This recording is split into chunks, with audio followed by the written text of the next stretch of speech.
traders are standing there watching in amazement. I don't blame them. الحرب السبرانية ما خلتش، والهاكرز كتير بس المحترفين منهم عملة نادرة. وبطل حكايتنا النهاردة قدوة في عالم الهاكرز، وعشان كل حكاية ليها سر تعال أقول لكم سر حكاية أشهر هاكر والمصنف ضمن أقوى وأخطر 10 هاكرز على مستوى العالم. الأسطورة اللي غلب الانتربول الدولي 3 سنين، الهاكر العربي المبتسم حمزة بن دلاج، والمعروف بالاسم الحركي BX1. يلا نسمي الله وندخل نشوف حياة حمزة كانت عاملة ازاي.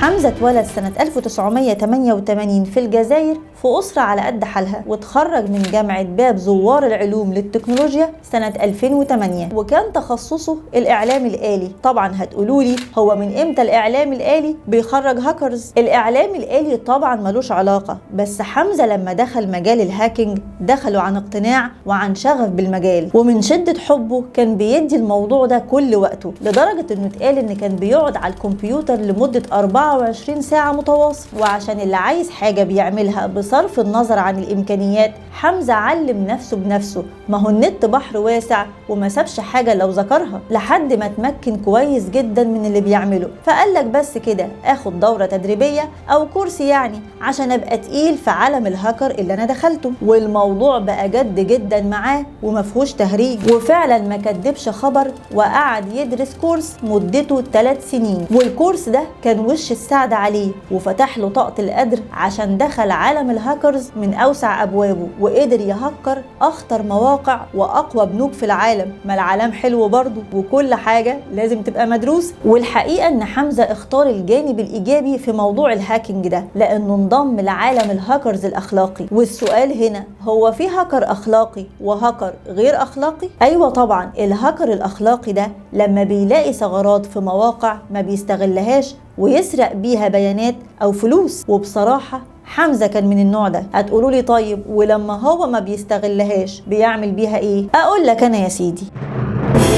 حمزة في الأول كان بيشتغل على المواقع الصغيرة، فكان أول ما يلاقي ثغرة في موقع يطلع بيها على صاحب الموقع ده ويعرفه بيها ويظبط له الدنيا. وده ما كانش ببلاش، لأن في المقابل كان بياخد مبلغ بسيط. طبعا هو بسيط مقارنة باللي كان ممكن يحصل لو الثغرات دي اتثابت. ولحد كده الأمور تمام. ركزوا معايا بقى في اللي جاي، عشان اللي فات كل كوم واللي جاي كوم تاني خالص.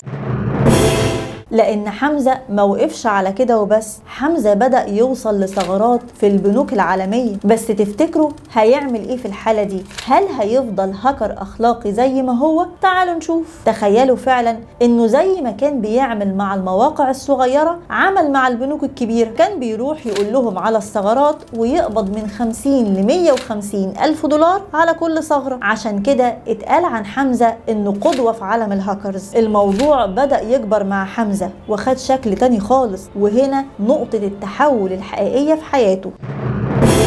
حمزة لقى ثغرة مشتركة بين 200 بنك، والبنوك دي كلها منتشرة في كل حتة في أوروبا. فبدل ما يروح يبلغ البنوك عن الثغرات الموجودة عندهم زي ما بيعمل كل مرة، قرر إنه يحول مبالغ كبيرة من البنوك دي على حساب موجود في تايلاند، ومن الحساب ده بدأ يتبرع بمبالغ كبيرة. واتقال وقتها إنه اتبرع بأكتر من 280 مليون دولار لجمعيات ومنظمات خيرية أغلبها في فلسطين والدول الإفريقية المحتاجة. وكمان منسيش بلده واتبرع للجزائر. في ناس كتير كدبت الموضوع ده وقالت انه مجرد اشاعات وانه ولا اتبرع ولا حاجة، وناس تانية قالت انه اتبرع فعلا بس الشرطة رجعت المبالغ دي. وزي ما بيقولوا غلطة الشاطر ب1000، عشان اللي حصل ده كان هو الخيط اللي بدأت الشرطة تصطادوا بيه. خليكم معايا كده بقى واحدة واحدة.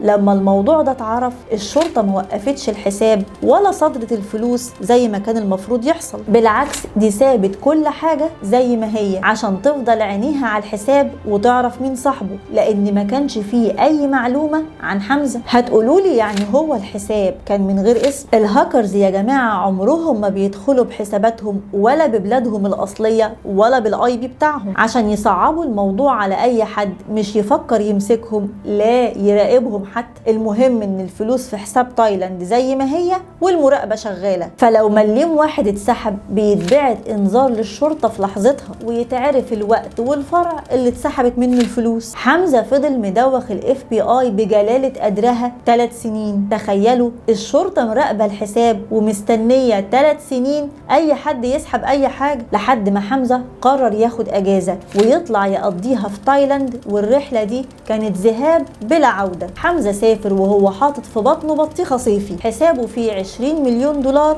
وبقاله 3 سنين زي ما هو وما اتسحبش منه ولا مليم. يعني الحساب ما عليهوش اي مشاكل ولا حد حاسس بيه. المهم حمزة وصل بالسلامة، واول حاجة عملها ضرب باسبور مزيف باسم حد تاني عشان يأمن نفسه، وراح لأقرب مكنة ATM وسحب مبلغ صغير. ويا ريته ما كان عمل كده. اللي ما يعرفهوش حمزة ان الحساب متراقب، فتصور في ساعتها وهو بيسحب وبسرعة اتبعت انذار على طول للشرطة ان الحساب المتراقب من 3 سنين اتسحب منه المبلغ كذا الساعة كذا، والشخص اللي سحب منه موجود في المكان الفلاني. وطبعا الشرطة بمنتهى السرعة اتحركت على مكان الATM ورجعت الكاميرات وعرفت ان صاحب الحساب هو حمزة بن دلاج بس باسم وباسبور مزيف. ما احنا قلنا اول ما وصل ضرب باسبور تاني على طول. تفتكروا الشرطة تعمل ايه وهي معاها كل حاجة عنه ومش عارفة تمسكه؟ قالوا لك احنا هنسيبه يعيش حياته على الاخر لانه كده كده هيقع وهو مسافر وراجع على بلده. واللي خلانا نصبر 3 سنين ما جاتش على كام يوم. فوزعوا صورته في المطارات كلها لانه كان مصنف من ضمن اخطر 10 هاكرز على مستوى العالم، وتقريبا من اول 3 بالنسبة للاف بي اي. واول ما خلص رحلته وقرر يسافر اتقبض عليه في مطار بانكوك عاصمة تايلاند. وفي اللحظة دي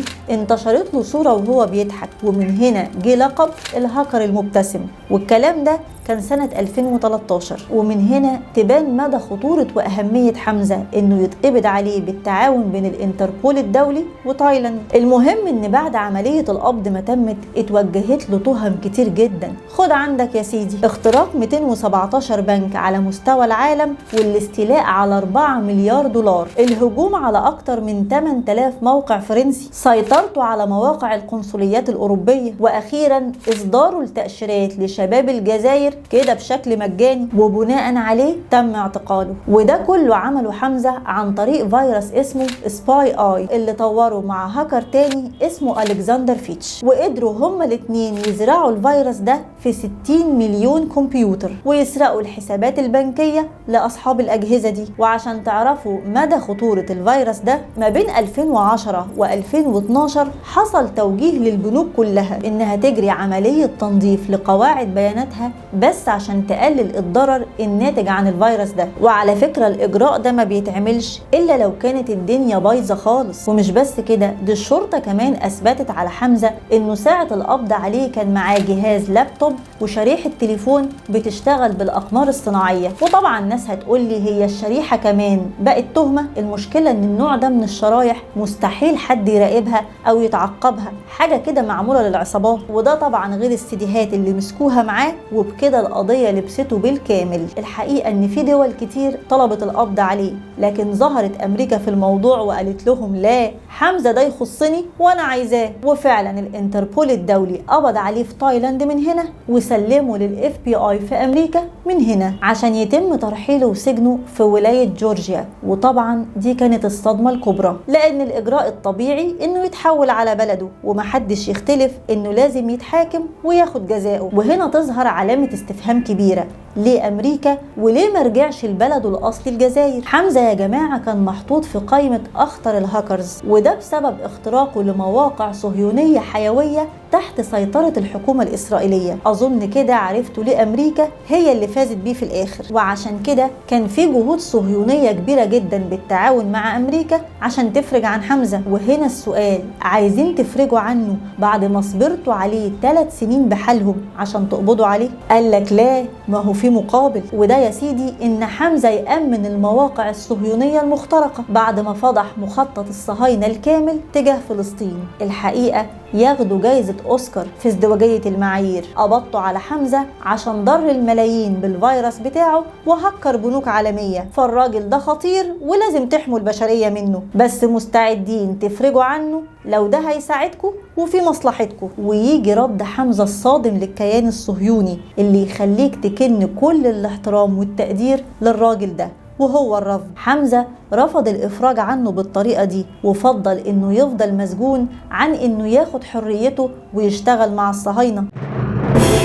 طيب دلوقتي الموقف اللي حاصل إن حمزة مقبوض عليه ورافض الإفراج عنه مقابل إنه يشتغل مع الصهاينة، فالطبيعي إن خبر القبض عليه ينتشر ويتعمل بيه بروباجندا كبيرة ليهم. بس اللي حصل عكس كده تماما. خبر القبض على حمزة اتكتم عليه نهائي ومحدش سمع عنه لمدة سنتين، يعني لحد 2015. بس ده طبعا مقصود وممنهج لسبب مهم جدا، وهو إنهم بيحضروا لحمزة شوية إشاعات مش موجودة فيه أصلا عشان ما يطلعوا حد عربي فذ، خصوصا في مجال زي مجال الهاكينج اللي هم بيترعبوا منه، وبالذات بعد ما علم عليهم، ولا يصوروه على انه بطل لانه عمل امور خيرية كتير، واهمها انحيازه للقضية الفلسطينية بصرف النظر عن الطريقة اللي اتعامل بيها. فالصورة الوحيدة اللي عايزين يصدروها عن حمزة انه شخص حرامي، وعشان محدش عارف حاجة فاللي بيتقال كان بيتصدق. والإشاعات عن حمزة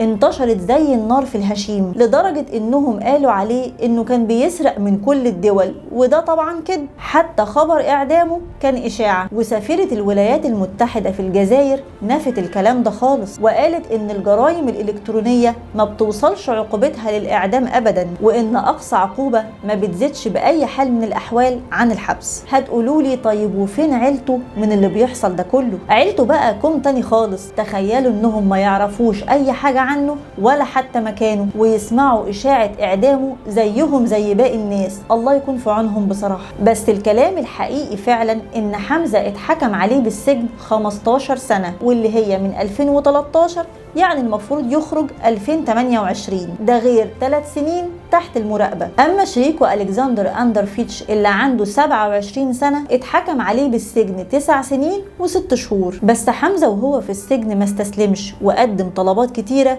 إنهم يعيدوا فتح القضية، وأنكر كمان كل الأدلة اللي اتثبتت أثناء القبض عليه، زي الشريحة والسيديهات اللي بتأكد إنه هاكر أصيل. غير إن المحامي بتاعه قدم على استئناف بس اترفض في فبراير 2017. ولما يئس تماما قال لهم طيب أرجع بلد الجزائر واشوف اهلي ويزوروني، لكن لا حياة لمن تنادي. وفعلا من 2015 لحد دلوقتي ولا حس ولا خبر عن حمزة، حتى ابسط حقوقه انه يشوف اهله ما تحققتش. بس اخر خبر بخصوصه انه اتنقل من السجن اللي هو موجود فيه في جورجيا لسجن تاني في ولاية كاليفورنيا، ومفيش غير اننا نستنى 2028 اللي المفروض هيخرج فيها.